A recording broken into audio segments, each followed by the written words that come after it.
Welcome to Westcoasting with Joan and Corinne. Corinne Trotter, confidant of the stars, is a Hollywood syndicated columnist for the Post newspaper group. Joan Agajanian Quinn is the former West Coast editor of Andy Warhol's Interview magazine and society editor of the Herald Examiner. Her cover stories are seen in Venice and Detour magazines, as well as Angelus. For the next half hour, you'll enjoy the inside on society, entertainment, and the arts. These popular Beverly Hills journalists are on top of the exhilarating world of today's power players. Now here is Joan Quinn.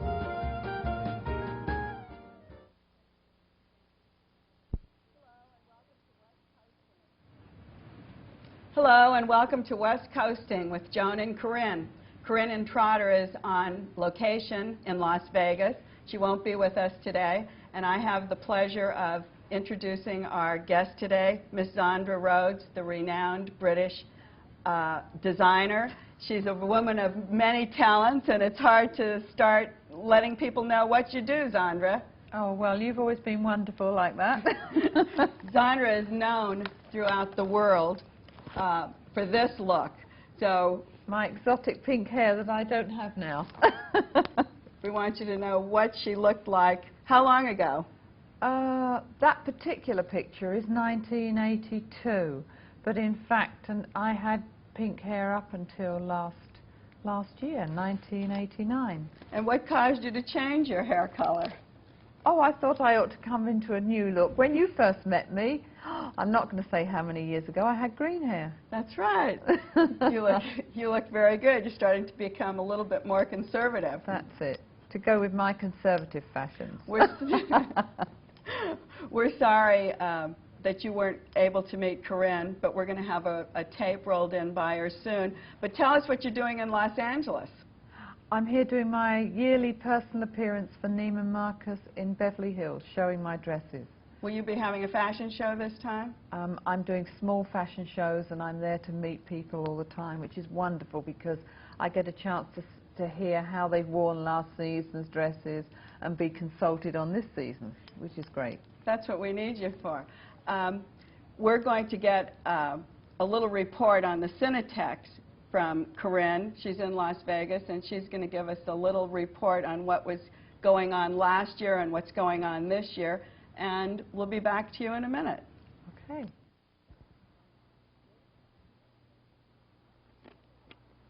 Dateline Las Vegas. I always wanted to say that, Joan. I don't know why. I never recorded from Las Vegas before. But as you can see, I'm up here at the Cinetex convention at the Valley Hotel. It's going to be a very exciting 4 days for us up here. I've already seen some of my friends. My girlfriend, Marilyn Resnick, is opening one of her rockabilly nightclubs. It's going to be called Marilyn Resnick's Country Club. So I'm going to go over there and do the two-step. Not like your Terje Joan, but I like to put my cowboy boots on and do some knee slapping once in a while, too. But anyway, what I wanted to tell you about, I think it was about 1968, 69, they filmed Ocean's 11, starring Sinatra, Martin, Joey Bishop, Peter Lawford, and my dear deceased husband, Jack, is in it, so I'll take great fun in watching that because he loved it when they were filming up here. And, well, we were all so young then. And I hope to have lunch with Ava Fries. She's such a darling. She's on the AFI board, you know. And the convention, everybody's running around. You don't know what trouble I had trying to find a spot where there wasn't a slot machine sound in the background. But Kevin Thomas, yours and my friend from the LA Times, the film critic for 28 years, he's up here on the jury. See what happens with that. And there is a definite rumor that your friend Terry Garr is going to be up here with Gary Marshall, the director of Pretty Girl. She's going to be one of the presenters. Also, they think Clint Eastwood is going to show up. Well, I better get a fan for my heart. You know how much I like him. And there you are. Carry on. I'm sorry I'm not there, but I know you'll do a great show, and you'll have that fabulous international designer, Zandra Rhodes. See you soon. Bye, girl. Thanks, Corinne. We'll see you the next time you're back. You've been to Las Vegas, Zandra. What do you think of Las Vegas? I love all that glitz. I mean, I did a whole show where I made the models look like showgirls and gave them light-up earrings like I'd seen the cigarette girls have in Las Vegas. What happens when you do travel a lot? What happens when you're traveling? Are you always doing shows? Are you painting? Are you getting ideas for your designs? When I'm traveling, like I'm here this trip, I try and draw before I go into the store and be inspired like that. Or if I go specially, like when I went to Las Vegas, I collect postcards, do photographs, do drawings, and that was how I arrived at the print which was based on the Neon Man in Las Vegas, which is the one on your shirt here, which is the one that says Howdy Partners in the neon lights. So that's what you draw I do drawings of the different things and then take photographs, and those are all the things that are illustrated in my book. Like this one was the Indian feather design after going to the Indian Museum in New York. Can you get a close-up on that? Have I sprung that on them too much? Let's see. She's showing us pictures from The Art of Zandra Rhodes, a book that is now out of print. But it's all the different stories behind my travels around America, getting inspiration from different things. But you traveled to other places besides America. Where you were in Australia? I was in Australia and drew the rock in the centre and did a whole print based around the rock. I've been to Thailand and did prints with Thailand. How do you start the process, actually? What happens once you make the drawing? I do the drawing, and then I start to think about how it would look on the actual dress, like with the one that you've got on, which is the button and bow print. I'd work out where the bows were going to go, and then I'd start painting and drawing the whole thing, and then I'd try the paper on myself and see if I liked the look of the paper before I started to work it out going into the prints. And then what do you do with the print? Then once I've got my own print company, and so once I've painted up the print and put that into production, I print a length and then start thinking about how it will actually look like on the figure and what it's going to look like. Let's explain printing a length. She has a very long table of chiffon and a silk screen. And a silk screen, and then you mix a dye that's a bit like mixing a thick pudding mixture, and you scrape it through these screens which have just the holes of the fabric where the print has been put on photographically. The design is on it photographically, so that when you scrape the dye through, it leaves, like on that one, it leaves the black on one of them and then on white on another. But each print is like a painting. It is, and I think of my dresses as works of art and like to think of them as something that's hung on a wall as well as worn. I don't like to think of all the work that goes into things being something disposable. So you print a long piece of fabric and then it goes into the cutting room or into a pattern, or do you have the dress in your mind? Sometimes. Another time I just hold it in front of me, in front of the mirror, and see how I feel. I mean, an example, I think I've got, oh yes, hidden here. You see, I would have draped the Indian feather fabric in front of me. Can you see? Yes, and let's hold this up too so you can see the... And worked out and cut round the edge of the feathers. The translation. And see how that went. From the drawing up to the... And I would have just seen what it looked like on me and then gradually let the fabric dictate the rest of it. Do you think that's the type of thing that anyone could wear? If they look at you and they see such a fantasy person with something that is a look that everyone can't really achieve? I like to think of fashion as something that is a development of every single individual. I hate it that the dress wears the person. I think it's far more exciting that someone says, I'm going to wear that dress, I'm going to wear it in my own manner. I mean, I'd hate to think that everyone had to look like you or I. I think it's nice that they'd wear it with their own things and how they'd feel. But a lot of people come to a designer like you or to a person of your brilliance because they want to be dressed by well, you. I mean, I make special occasion dresses. I did Princess Anne's dress for her that everyone saw, the fairy tale one, for her engagement dress. And I mean, I'm at the moment doing dresses for Princess Alexandra, who for special occasions when they come to places. So people want one of my dresses which makes them feel wonderful for an occasion. And they're dresses that you don't have to think about. You don't have to think, I've got to hold myself in, I can't do this, can't do that. I want dresses that the fabric is just something wonderful around one. Do and they, feels great. Do the royals look for a certain type of design? Do they go back into your classical designs and ask for something from a particular... Normally they like to see drawings and then see how they're going to feel for something. How do you decide what pattern or what area of I have design? several meetings, and then they'll say, oh, I feel for pastels, or what have you got, and I'll show you them the different things, and rather like I work here when I'm at Neiman's in LA.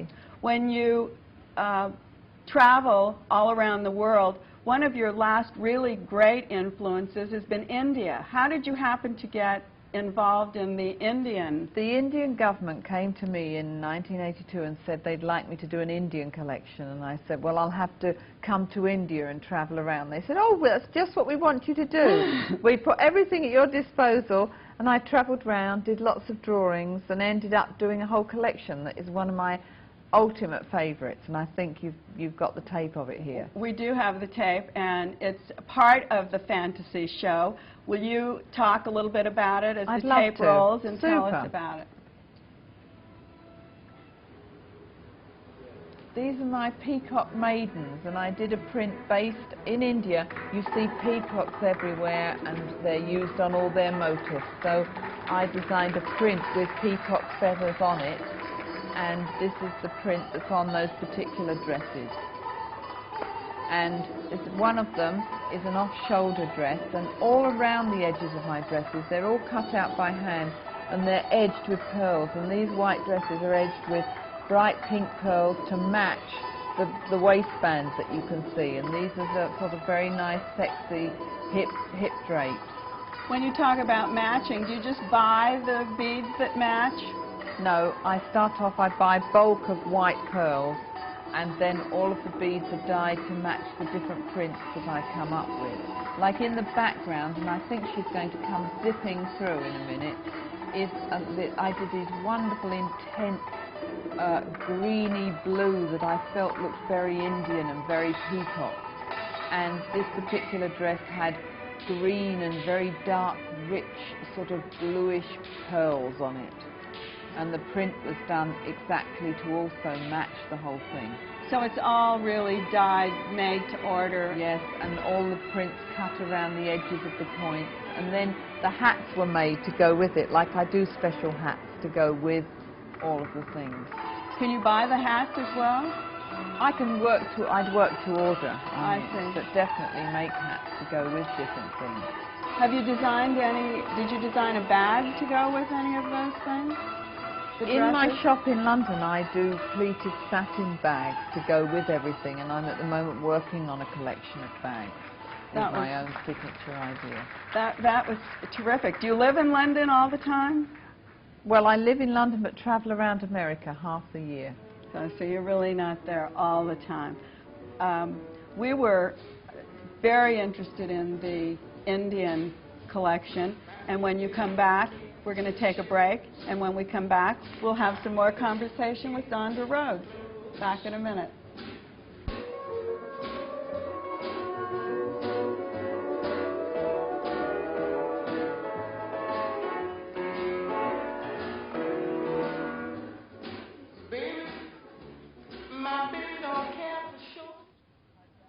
We're back with Zandra Rhodes, our guest from London. Zandra, you were just telling us about some of the accessories you made, and they were pleated bags. We have a jacket that's pleated similar a classic one of mine from the Sea collection, and those were the swirls like seashells, and it's very fine pleating on satin, and then it's made to swirl around to form the edges and the collar. And right behind you, there's another beaded dress. Can you tell us a little bit about that? That's one of my latest ones, and it's based on the embroideries that you see with the tribes in Thailand.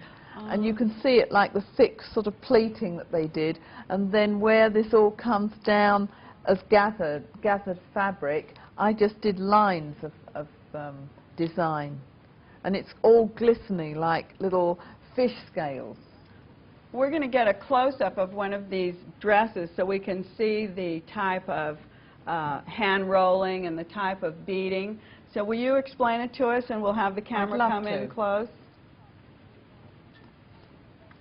This is called your rainbow. This is my rainbow, and I had the fabric specially done so that it was dipped in colour, top and bottom. And then I put the swirl on that's also made out of the satin pleating. And here you can see the pink pearls that have been dyed to match the print. And this print was part of my Venice collection. After I'd been to Venice, all the little swirls that you see on the ceilings and everything that I drew.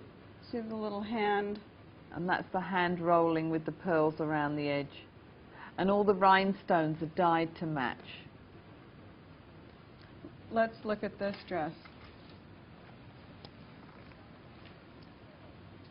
This one is called Byzantine Swirl, after very strong gold and the influence of Byzantium and the richness, and all the rhinestones are sewn all around the different parts of the pattern, and the zigzag rhinestones to match the zigzag of the print, and the pearls around all the frills.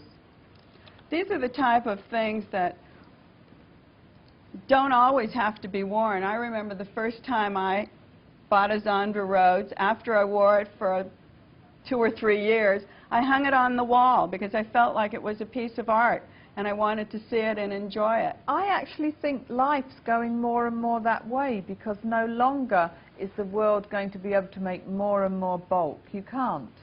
I think you should have a dress and then you should get it. Maybe I'd love to do wonderful pleated satin frames, and you just get the dress out of the frame and you become the picture for the evening. Perfect. And then put it back again afterwards, and you've got a dress. You're not saying, oh, I've finished with that, because I think that's what's wrong about fashion. I like to think I'm a designer transcending that, where I do art because I love painting and drawing things, and then the dresses are just a three-dimensional extension, rather like being a sculptor of fabric around the body. But you do paint, and your work does get framed and put on walls. Well, I had an exhibition in Los Angeles last year at the Dianson Galleries, and I'm going to be doing another exhibition in Tokyo later this year. What type of work do you show at those exhibitions?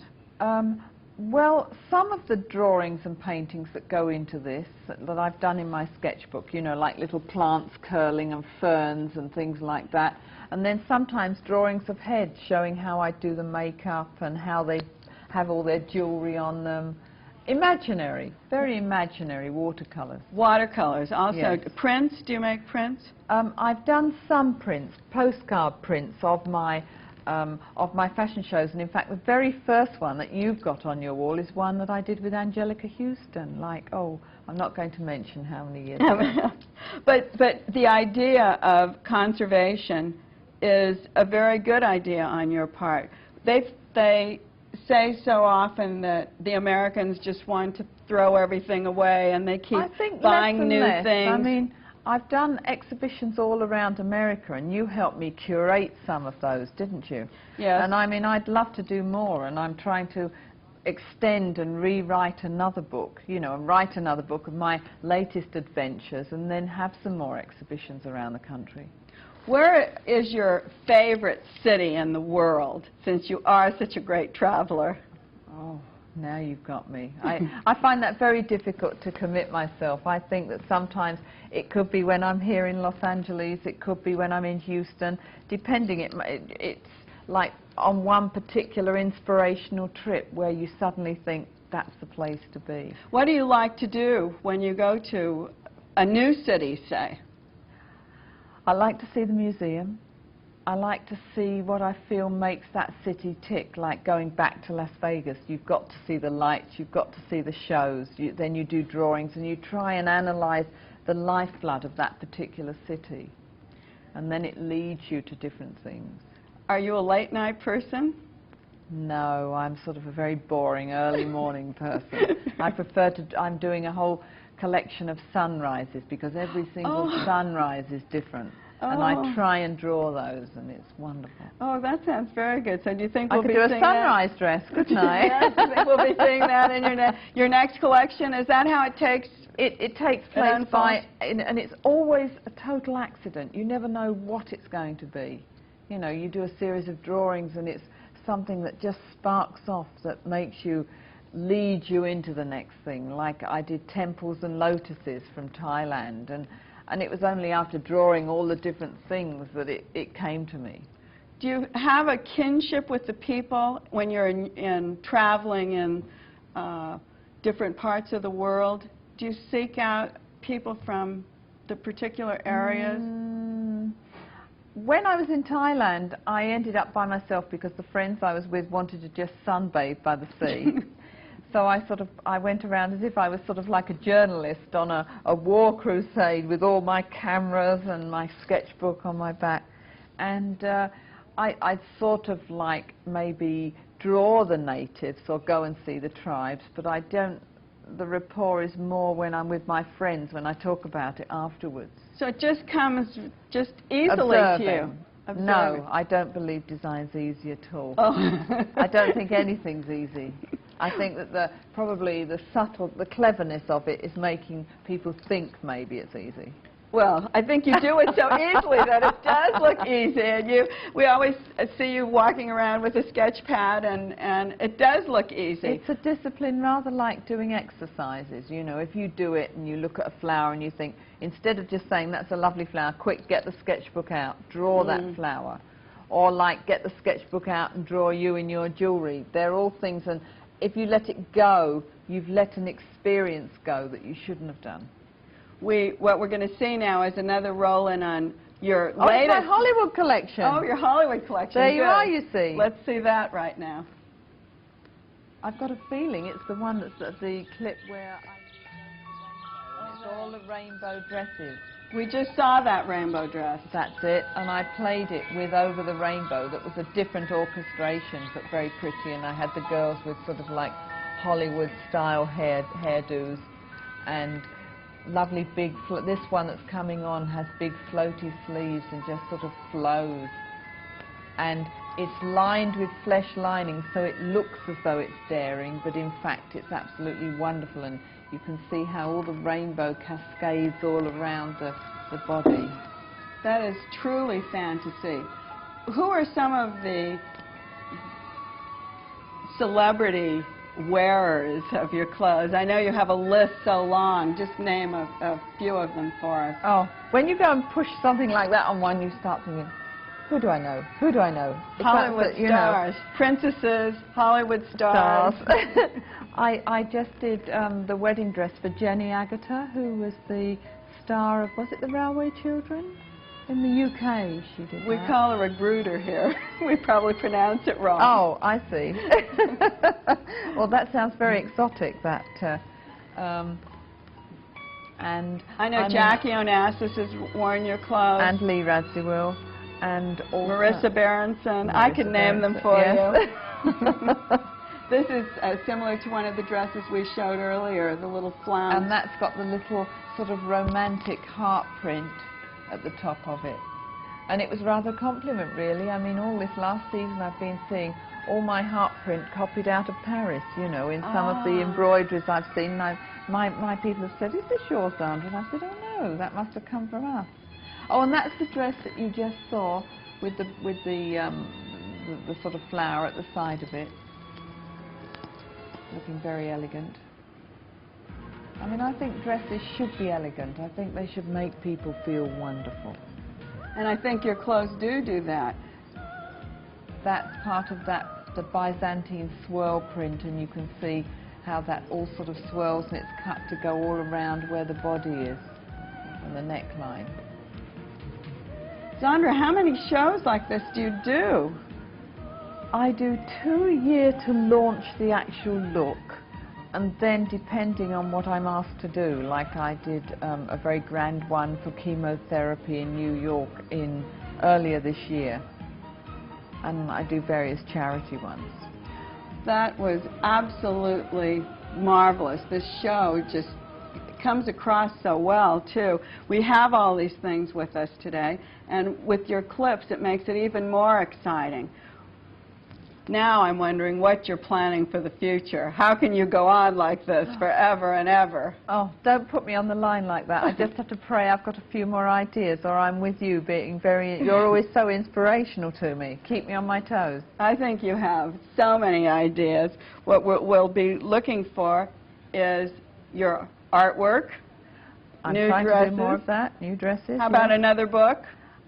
Another book, definitely. I'd love to do another book about my work so that people know the extension, and then more accessories and maybe even a perfume. Perfume. What will we call the perfume? I don't know. Maybe by that time we won't want to call it Zandra, but at the moment that's all I can think of. Have you been trying to develop a scent? I, in fact, nearly launched a perfume about 5 years ago, and then the company that I was going to do it with got taken over and got absorbed, and you know how those things happen. But in a way, things always happen for the best, and I think of so many different ideas, and I'd like to develop things in such a way that I think it would go differently now. So you could possibly get into that. What about just giving it all up and becoming a painter? Well, that would be very glamorous, particularly if I could come and live here. You like Los Angeles? I always enjoy it. We like you here, too.